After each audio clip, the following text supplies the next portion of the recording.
January 11, 1944. Over Germany. A single American pilot flying a P-51 Mustang made a decision that would forever change the course of the air war. Separated from his squadron and low on ammunition, he noticed 30 German fighters attacking a formation of B-17 bombers. Instead of retreating, he chose to engage alone. What happened next earned him the Medal of Honor and demonstrated to the Luftwaffe that the control of German airspace was coming to an end. This is the story of when the P-51 Mustang first faced Germany's best pilots. Told in their own words, for the first 2 years of the American bombing campaign over Europe, the Luftwaffe had a simple and effective strategy. Wait. The American P-47 Thunderbolts and P-38 Lightnings could only escort bombers to the German border, about 400 miles from England, before needing to turn back to avoid running low on fuel. The German fighters would hold back, conserving their energy, allowing the American escorts to return home, and then they would strike the vulnerable bombers over their target. It was a brutal tactic. The crews of B-17s and B-24s suffered massive losses, sometimes as high as 10, 15, or even 20% per mission, meaning 1 out of every 5 bombers didn't make it back. Meanwhile, the Luftwaffe aces were racking up kills with ease. But everything changed in December 1943, when a new fighter arrived in England. It was the P-51 Mustang. Equipped with a British Rolls-Royce engine and an American airframe, an incredible blend of British engineering and American manufacturing. The Mustang could fly farther, faster, and hit harder than anything the Luftwaffe had encountered before. The 354th Fighter Group, known as the Pioneer Mustang Group, was the first unit to fly the P-51 Mustang in combat. Their first mission, on December 1, 1943, was a fighter sweep over Belgium. There was no enemy contact, just familiarization with the aircraft. But on December 13th, everything changed. 49 P-51s from the 354th took off from England and did something unprecedented. They escorted heavy bombers all the way to Kiel, Germany.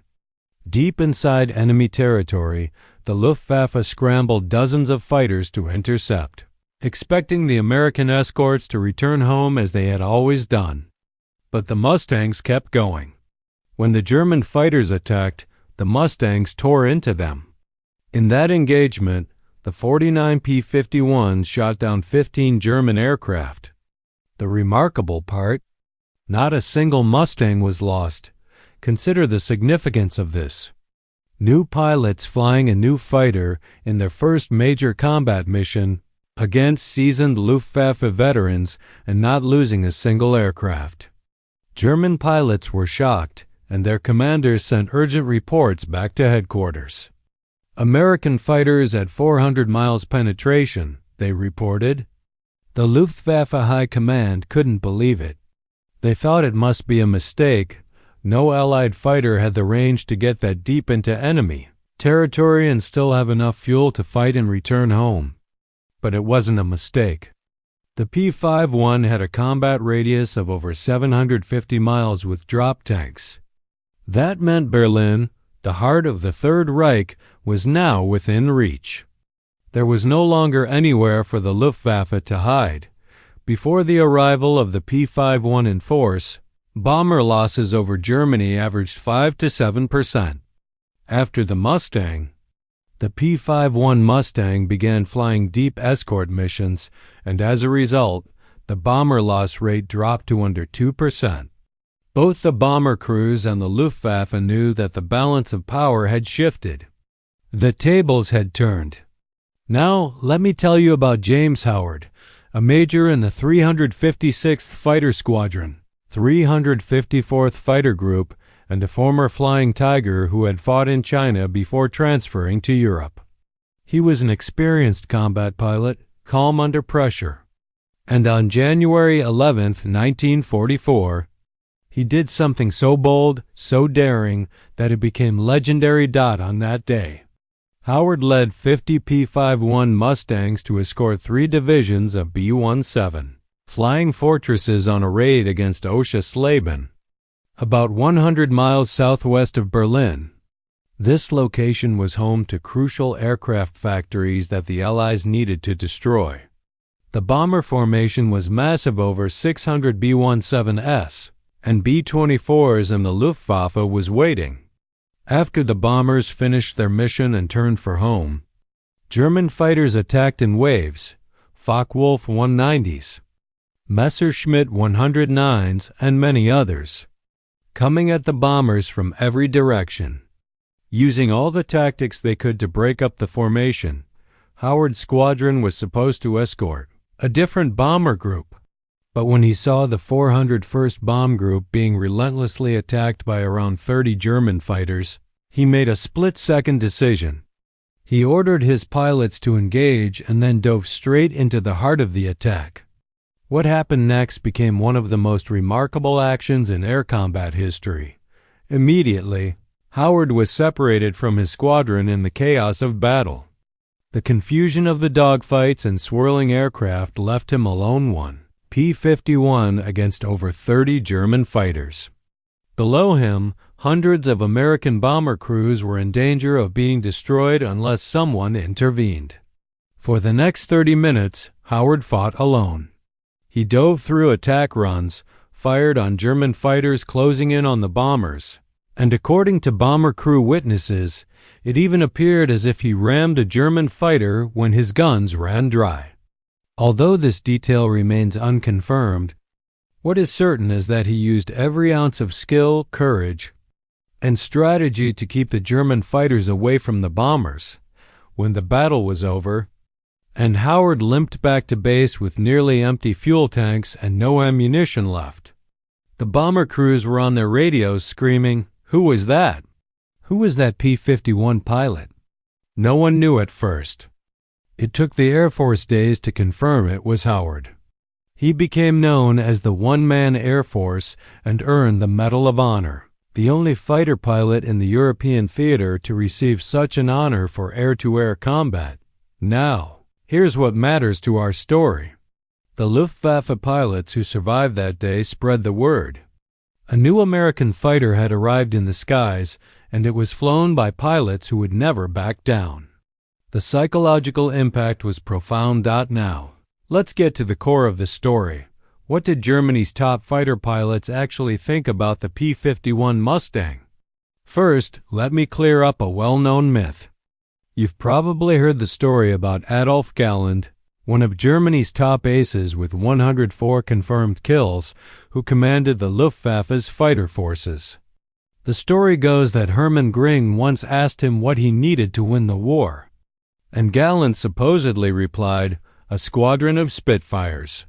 While this is true, it actually took place in September 1940 during the Battle of Britain, 3 years before the P-51 ever arrived over Europe.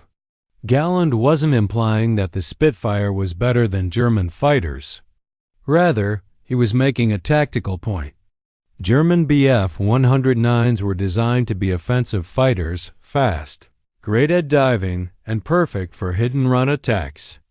But Göring had started forcing them into defensive roles, something they were not built for.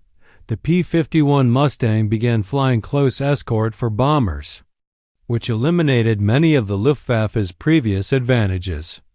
The Spitfire was more maneuverable and better suited for defensive fighting, which is why Galland sarcastically suggested it would be more suitable for escort missions, which Göring had insisted on.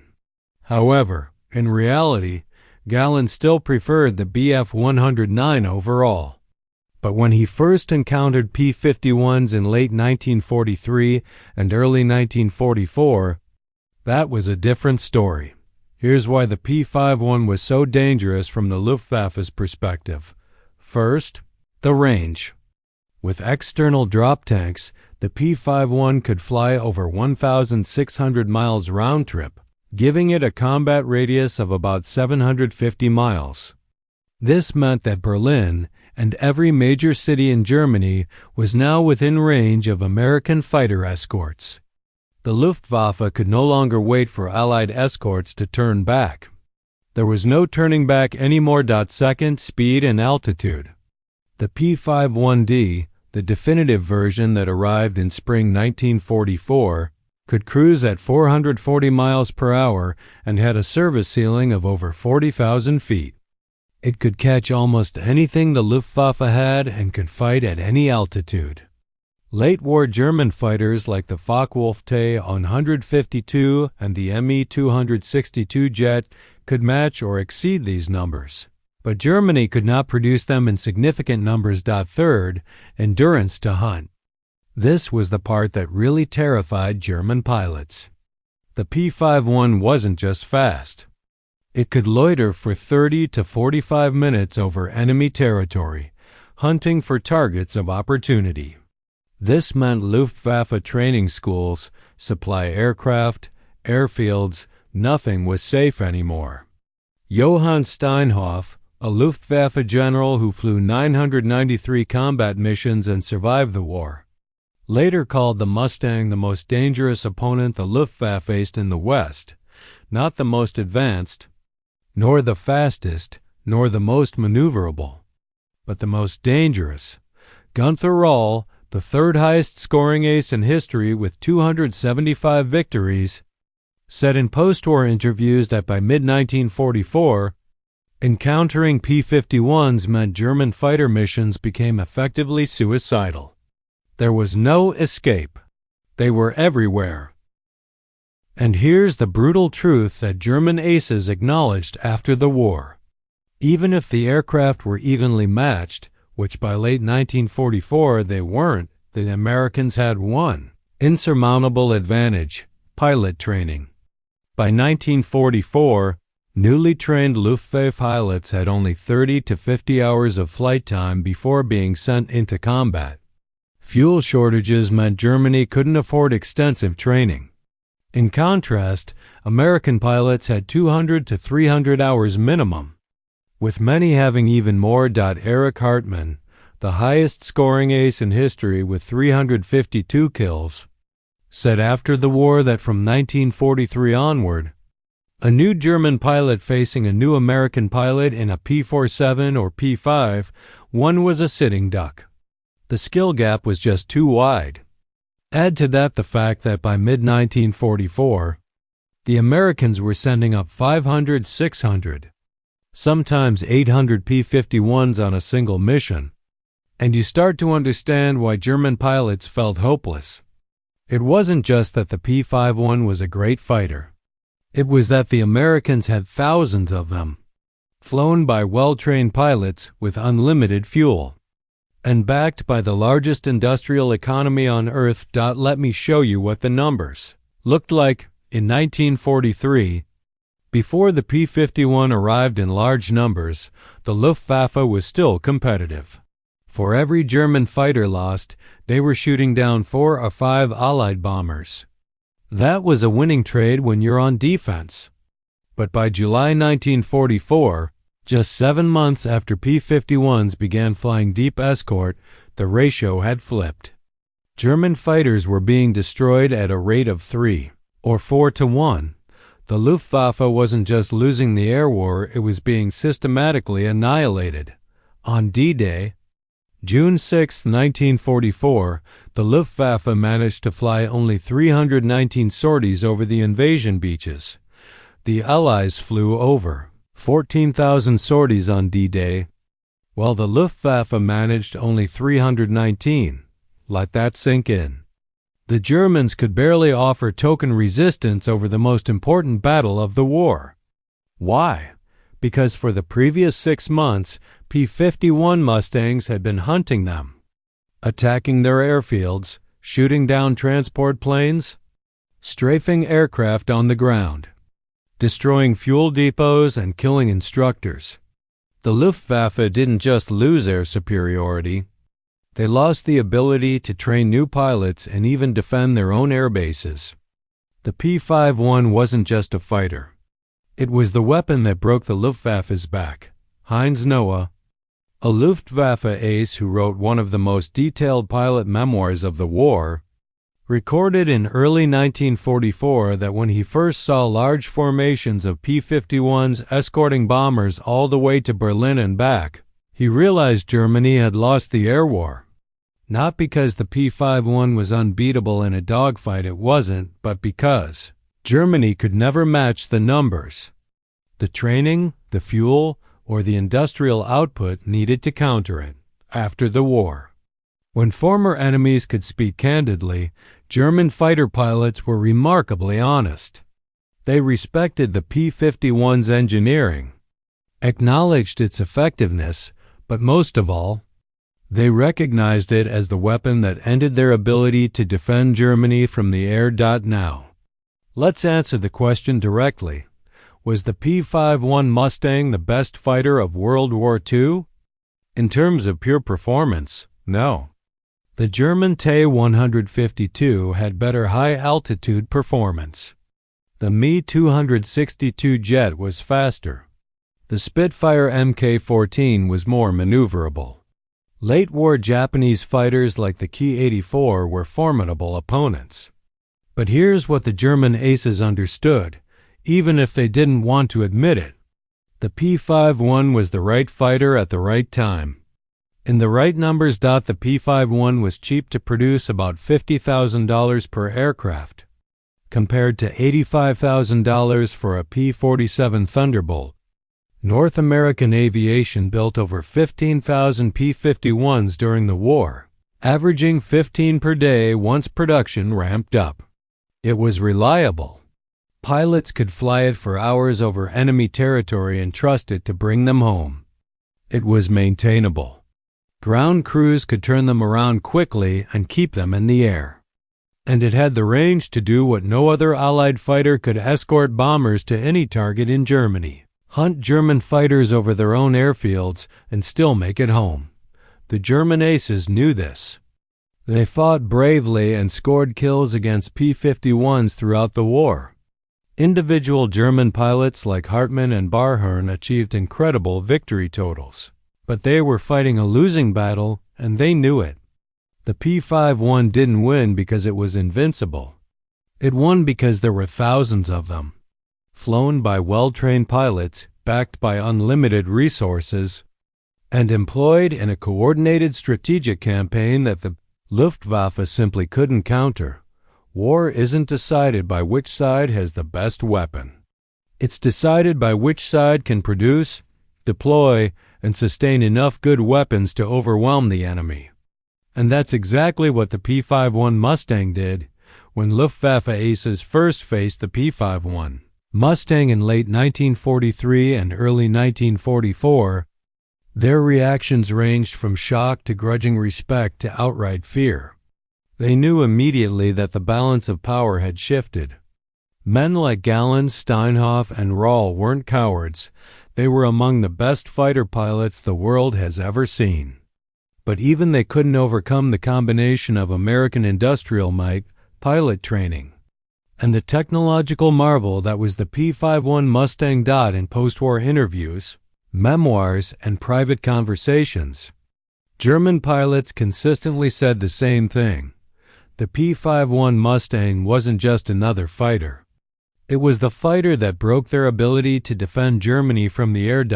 So the next time someone asks you what German fighter pilots thought of the P-51 Mustang, you can tell them this: they respected it. They feared it. And deep down, they knew that once it arrived in force, the air war had decisively turned against them. The P-51 Mustang didn't just win dogfights, it won the air war over Europe. And that made all the difference. If you found this video informative, please hit that like button. It really helps the channel grow. And subscribe if you want more deep dives into World War II history. I've got videos coming up on the Tuskegee Airmen's combat record, the story of the B-17 that collided with a German fighter and kept flying, and the secret Luftwaffe jet program that almost changed the outcome of the war. And here's something I'd love to know: do you have a family connection to World War II? Did your grandfather, father, or uncle serve? What branch? What theater? Perhaps they flew in bombers, maintained P-51s on the ground, or served in any of the countless roles that made victory possible. Leave a comment below. I read every single one, and I'd be honored to hear their stories. Thanks for watching, and I'll see you in the next one.